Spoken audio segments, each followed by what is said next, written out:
Welcome to student dictation 5 second बाद शुरू होगा। Ready start. अक्सर यह मजाक किया जाता है कि कमबख्त आत्महत्या करने के लिए गाड़ी के सामने आया भी तो वह एम्बुलेंस थी और बचा लिया गया। अहमदाबाद में इसका उल्टा हुआ।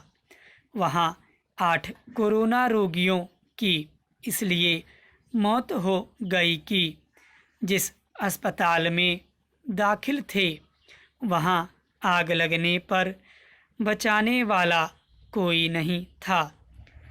यह घटना जितनी दर्दनाक है उतनी ही चिंतित करने वाली भी, क्योंकि जिन रोगियों ने जान गंवाई है उन्हें बचाया जा सकता था यदि ऐसी घटनाओं से निपटने के उपाय पहले ही सोचे गए होते। बुधवार गुरुवार की दरमियानी रात जब हादसा हुआ, ऊपर की मंजिल में बसे कोरोना वार्ड में 49 मरीज थे और खिड़की दरवाज़ों को इसलिए बंद किया गया था कि संक्रमण बाहर न आने पाए।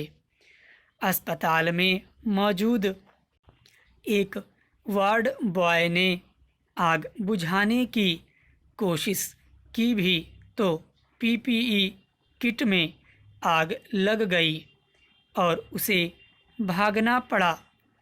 अन्य कर्मचारियों ने संक्रमित होने के डर से बचाने का प्रयास ही नहीं किया।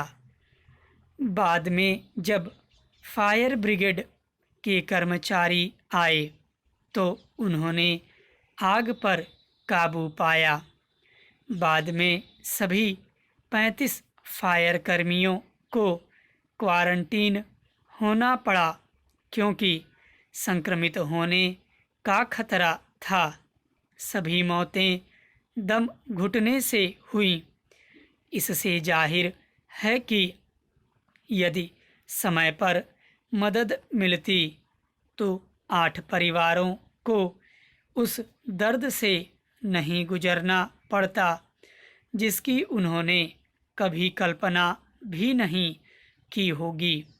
हम इस घटना को सिर्फ यह कहकर नहीं टाल सकते कि हादसे तो होते रहते हैं। दरअसल जो बातें सामने आ रही हैं वे सरकारी तंत्र की लापरवाही की वही पुरानी कहानी दोहरा रही हैं। पहला यही कि अस्पताल में एक ही दरवाज़ा था, जबकि नियमानुसार ऐसे सार्वजनिक स्थानों पर ऐसा नहीं होना चाहिए। दूसरी बात, अस्पताल में फायर सेफ्टी साधनों का अभाव था और 3 महीने से अनापत्ति प्रमाण पत्र भी रिव्यू नहीं कराया गया था। कोविड अस्पतालों में ऑक्सीजन और सैनिटाइजर जैसे ज्वलनशील पदार्थों का व्यापक इस्तेमाल किया जा रहा है। ऐसे में फायर सेफ्टी के उपाय न होना चकित करता है। Para change. सवाल उठता है कि ऐसी जगह अस्पताल चल ही क्यों रहा था जहां कभी भी हादसे की आशंका बनी हुई थी। यह सोचने वाली बात है कि देश के अन्य अस्पताल कितने सुरक्षित हैं।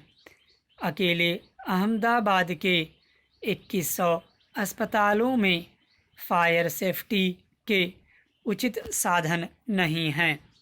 पहले भी जब ऐसे हादसों के बाद सरकारी तंत्र सक्रिय होने का दिखावा करता है, पर अंततः कोई पक्की व्यवस्था नहीं हो पाती।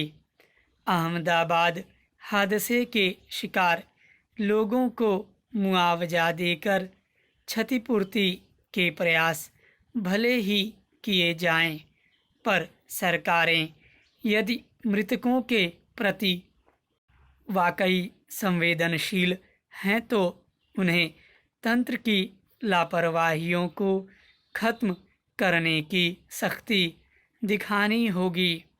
यह मामला देश में अपने तरह का पहला है।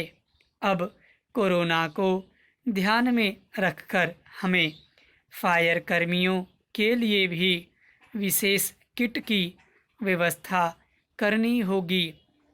इस बारे में सोचने का काम तो आपदा प्रबंधन के लिए जिम्मेदार अफसरों को पहले ही करना चाहिए था। देखना होगा कि क्या वे हादसे के बाद भी जागते हैं। स्टॉप।